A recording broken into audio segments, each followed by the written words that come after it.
Today on the news and why it matters, the House passes a war powers resolution condemning military action in Iran.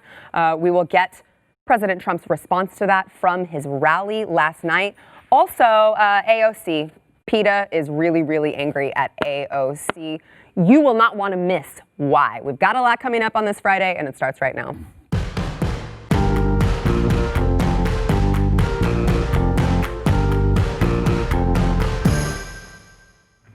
Welcome to the news and why it matters. I am Sarah Gonzalez.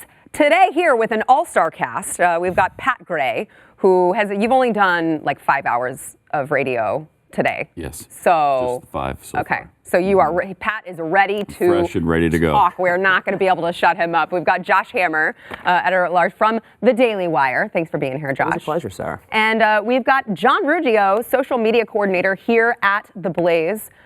Your maiden voyage. Yeah, I've come from the bowels of Twitter to yes, real exactly. life. Yeah. Which we thank you that you do that so that we don't have to. It's my penance. Yeah. It's nasty out there. We got a lot to get into. First, we want to thank our sponsor, Relief Factor. So I was in a car accident in 2013 and messed up a bunch of discs in my back. It's not what you want. It's not what you want to happen, because then you just walk around all day and you're in pain. And Relief Factor has really helped me with that. Pat, I know you've had a lot of back issues as well. I always feel really bad talking about back issues whenever Pat's around, because It's okay. Pat hurt way worse than me, and I feel like a baby. But Relief Factor, it really does work if you are one of many Americans just constantly living in pain and you just think that that's the way that it's going to be. It doesn't have to be that way. Relief Factor is 100% natural. It targets the inflammation in your body, that's the root cause of your pain, right there, the inflammation. So you don't have to worry about big pharma, prescription drugs, whatever the case may be. Try the Relief Factor Quick Start Pack. It is 3 weeks, and 70% of the people who buy that, they keep ordering more because it's working for that many people. It can work for you, and if it does, it will be life-changing. You can go to relieffactor.com, get that 3-week quick start for $19.95. That is relieffactor.com. Seriously, it's worked for me, it's worked for Glenn, it's worked for so many people in the building, and so many of you out there who have written into us telling us your stories. So relieffactor.com. So the House has voted to pass the war powers resolution condemning Trump's military action against Iran. Now, I do want to open it up to the table for discussion. But Josh, I want to go to you first, because you actually wrote an op-ed at the Daily Wire that it was yesterday. Yesterday, yeah. That Mark Levin, our very own Mark Levin, actually read word for word on air yesterday evening. It was a wonderful surprise to see that, yes. So, Josh, tell us, you say that this whole entire thing is unconstitutional. Correct. And this was formerly not a particularly controversial opinion, by the way. The War Powers Resolution was passed in 1973 over a presidential veto from Richard Nixon. It was overridden by a 2/3 majority in both the House and the Senate. But presidents ever since Nixon have essentially ignored it. Every single president, Barack Obama did not actually ignore it, but he expanded it to the extent that it was essentially ignored in his Libyan crusade in 2011. So let's talk about what the War Powers Resolution actually does, okay? Within 48 hours of engaging hostilities abroad, the president is required to notify Congress, and then he has to withdraw troops within 60 days unless Congress provides an affirmative authorization for the use of military force. This may or may not be good policy. My argument is that it is precluded by the Constitution under the Article 2's Commander-in-Chief Clause. And there's one particularly compelling argument, and it involves the Declare War Clause of Article 1, Section 8. In my opinion, one of the most grossly misconstrued provisions in the entire Constitution. Everyone thinks Congress can only declare war. You can't start bombing or doing anything overseas unless Congress speaks first. Again, may or may not be good policy, but the founding era history of the Constitutional Convention, just in my view, does not support that argument. In fact, they actually first considered to say Congress can make war, and then they actually took that term out and put in the phrase declare war because James Madison explained to Elbridge Gerry that the executive, quote, must have the power to repel sudden attacks. And also in Article 1, Section 10, if we're trying to be good textualists here, if we're trying to interpret the Constitution the way it's supposed to be interpreted, they actually use the phrase engage war in the context of a state repelling an attack from either the North or the South. So the framers were aware of multiple verbs here, make and engage, to give the meaning that people really across the spectrum think it means. But in reality, what declare war meant was kind of a term of art in the 18th century.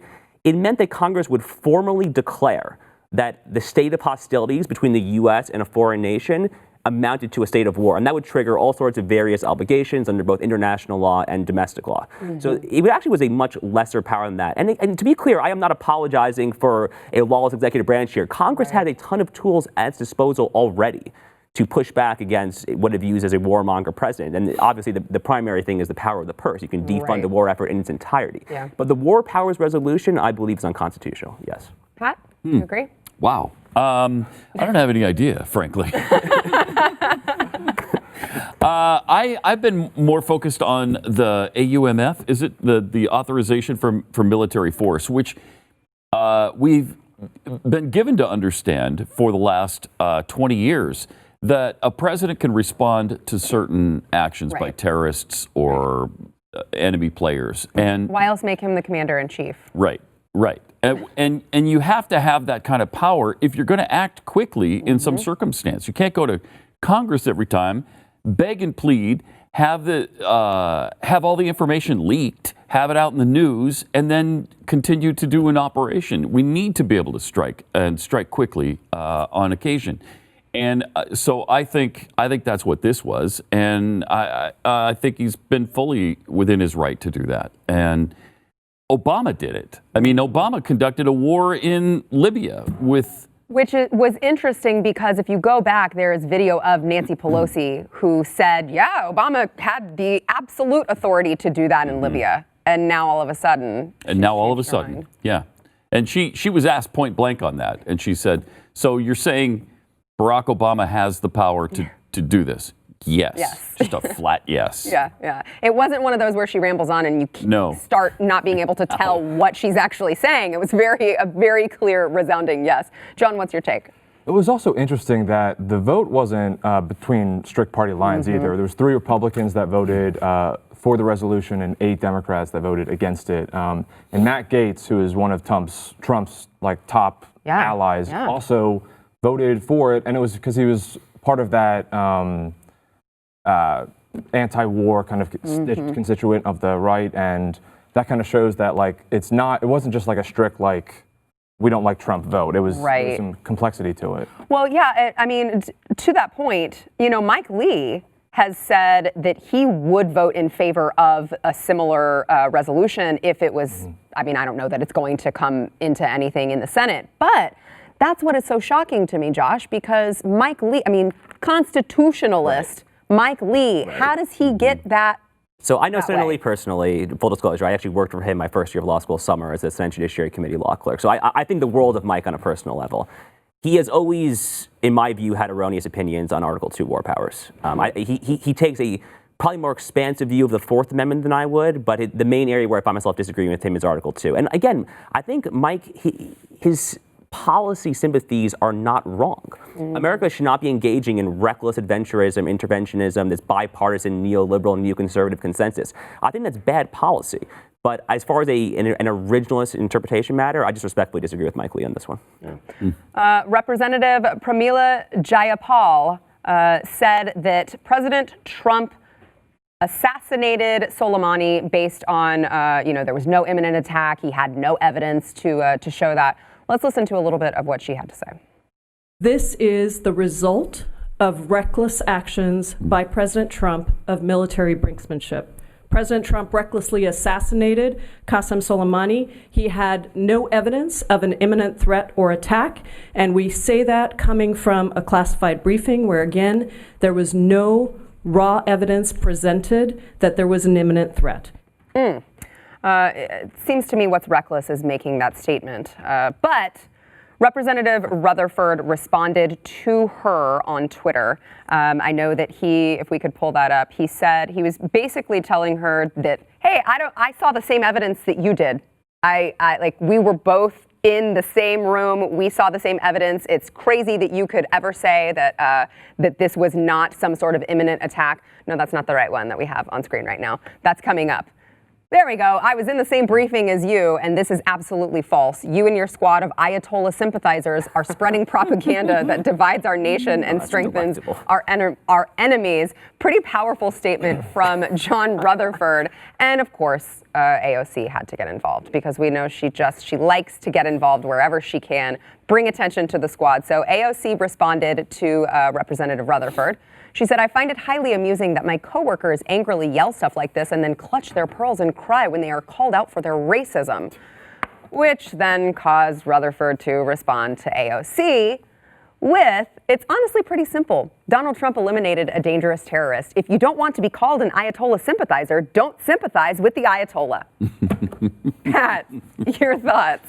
I love that. I mean, that's not racist. No, not at all. It's not racist. And what race are these people? What race was Qasem Soleimani? I don't know. He looked pretty white to me. I mean, I know he's not technically white, but he's not black or Hispanic either. What is he? I don't know. What are Egyptians? I don't know. I don't think anybody cares what race they are. We care about them killing American citizens, and he was responsible for at least 600 deaths. Yeah. Well, I mean, just the 600 though. Yeah. Right. I mean, well, no, probably not. It was probably more than that. That was just the IEDs in Iran. Right, and we're told that should be downplayed, I guess, Josh. All of those deaths, all of the troops that he's responsible for killing, we should be downplaying that because we just need to tuck our tail and say thanks for not killing more of our people. You know, my good friend Jesse Kelly had a tweet about this that was actually retweeted by the president shortly after the Soleimani strike. Jesse, who's an Iraq war veteran, served over there for years, quite honorably. He tweeted, if you've been to a VA hospital in the past 5 to 10 years and you've seen someone who served in Iraq and is suffering from grievous injuries back here at home, there's a very good chance that Qasem Soleimani had directly to do with that. Not indirectly, but directly. He was one of the most uniquely evil people on the entire face of the earth. I've been saying for a decade now, essentially, basically when I started doing all this stuff, that Qasem Soleimani is the #1 target, or often the #1 target of the United States. And Presidents Bush and Obama both had opportunities to take him out. They both reneged. So honestly, my talking point ever since this happened was just good for President Trump. He had the courage to take out someone who has so much American blood on his hands. And not just American blood, by the way, probably tens, borderline hundreds of thousands of blood of people across the entire region. Qasem Soleimani is the entire region that Bashar al-Assad is able to kill 500,000 Syrian civilians in Syria. He has the blood of countless individuals on his hands. So to see people like AOC and all these other leftists essentially do exactly what Congressman Rutherford say they're doing and being apologists for the Ayatollah, words just escape me. It's just remarkable. In the year 2020, we know that abortion is a sacrament for the Democratic Party. We know that climate change, global warming, whatever they're calling it these days, is a sacrament.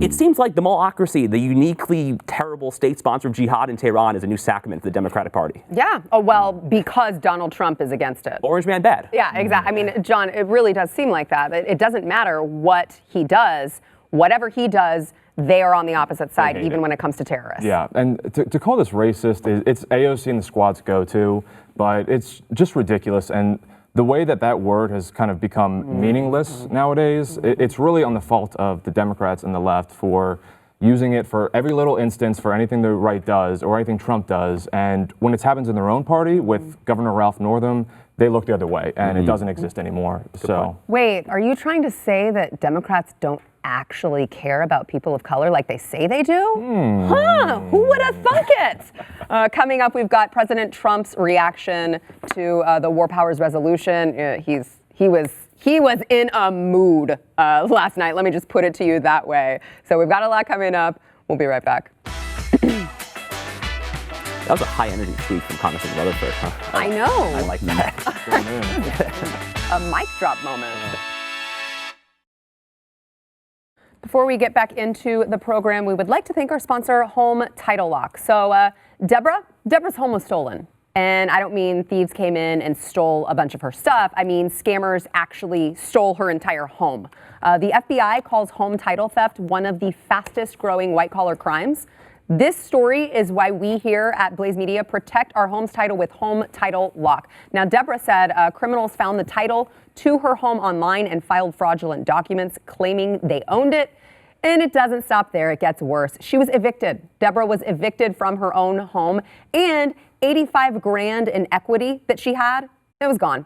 Nobody believes that you can get your home stolen this easy, but with technology the way that it is, it's really easy for hackers to get in and get it. This is why we have home title lock, because no insurance, no bank protects your home from title theft. So if you want to make sure that you don't have what happened to Deborah happen to you, you can go to HometitleLock.com, register your address, see if you're already a victim. You will not know it. Like I said, no insurance, no bank. No identity theft program. You're not going to know if you are already a victim of this unless you go to HometitleLock.com. We got you 60 free days of protection, 60 risk-free days of protection. You got to go to HometitleLock.com. Enter your address there. That is HometitleLock.com. So President Trump was at a rally in Toledo, Ohio last night, and he responded to the House of Representatives passing the War Powers Resolution. Had some interesting things to say about Nancy Pelosi and Adam Schiff. Watch. We got a call. We heard where he was. We knew the way he was getting there. And we had to make a decision. We didn't have time to call up Nancy, who was not operating with a full deck.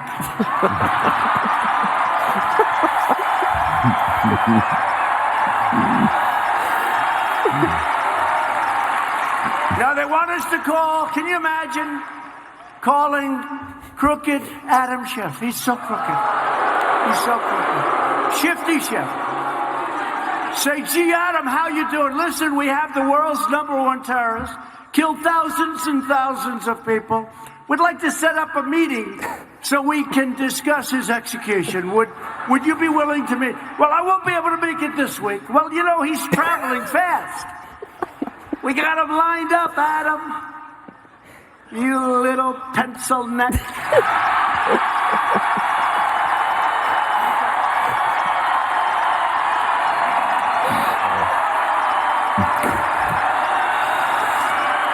Nine inches. He buys the smallest shirt collar you can get, and it's loose. I don't know what we're supposed to say to this, but it is remarkable that we have a president who can get away with saying stuff like this, and the people love him for it. Why is that, Pat? Well, because we've suffered through so many presidents who don't defend themselves, and through so many presidents who are just attacked nonstop by the left, and they do nothing about it. Bush was one of those. Bush just sat and took it. He took it over and over and over, all during his administration and afterward. They were still blaming Bush in 2015 for things that went wrong. Yeah. This president is willing to tell you that, you know, you're a pencil neck and you bought the smallest shirt available, and there's still a lot of room in there. Which is a really great joke, by the way. You got to hand it to him. Yeah. I mean, take away the fact that he's the president, and we should expect, you know, a certain level of, professionalism from the president. If you're just looking objectively at the joke, it's funny. All right. Glenn talked for a long time, back in the last decade, about a president who would come along with a gravy stain on his shirt, because we're sick and tired of the slick guys. Yeah. And this is his gravy stain. The things he says and the things he tweets are the gravy stain on his shirt. He's just a regular guy. Yeah. And he'll just say regular guy things. And people, I think, appreciate it.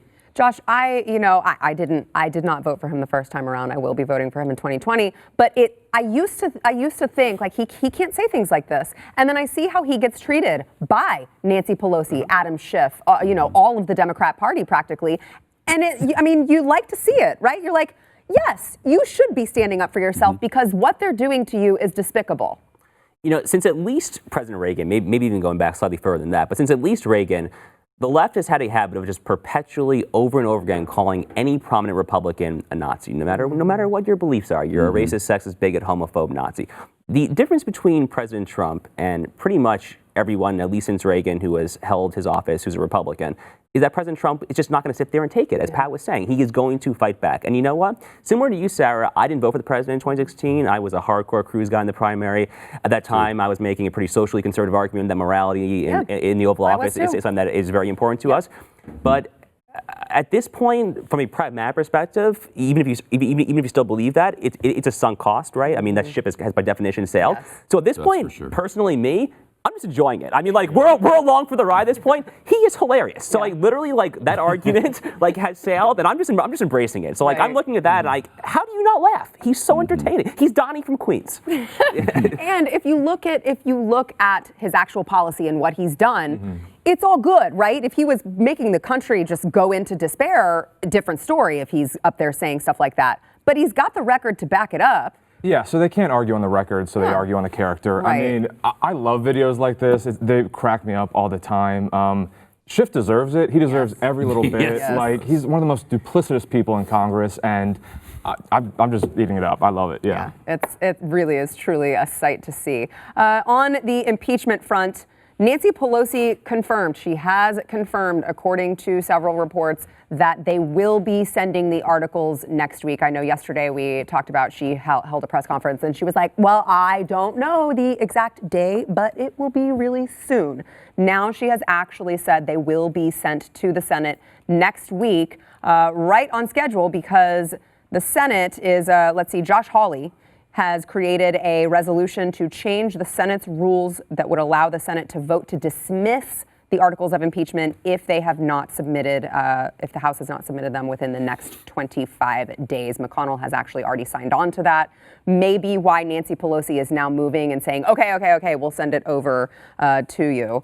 Pat, what do you think? Is there going to be a I think full she trial? just flat out got her ass kicked on this. Yeah. I mean, she just got beaten to a pulp on this, figuratively speaking. You have to wonder how she thought that this would end well. I don't know. I don't know. Unless she thought she could draw it out the entire year and use it as a campaign point that he was impeached and never got the trial, and Republicans never exonerated him.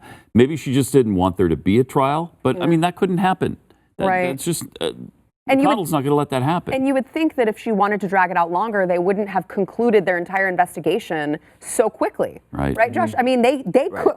The Republicans were like, hey, can we please hear from all of these other people? They said, no, we're done. We're not going to send it to the Senate, but we're done here. I mean, the Democrats in the House did not even have the patience to wait for the judiciary to rule on subpoenas, right? Because it was such an urgent, drastic matter. So from day one, it was incandescently obvious that Nancy Pelosi was betraying her own hand here, okay? I mean, as the president said, she's not operating with a full deck of cards or whatever he said, but she literally was undermining her own case. How can you simultaneously, on the one hand, say that it is so urgent to impeach, what Rashida Tlaib once called this MFer, and just get this all out of the way, and then to do this ridiculous stall tactic for 2.5 weeks or however long it's been? And I defended what Pelosi did as a matter of law. I think that she is able to withhold this. I don't think there's anything in either the Constitution or the House or Senate rules that precludes her from doing so.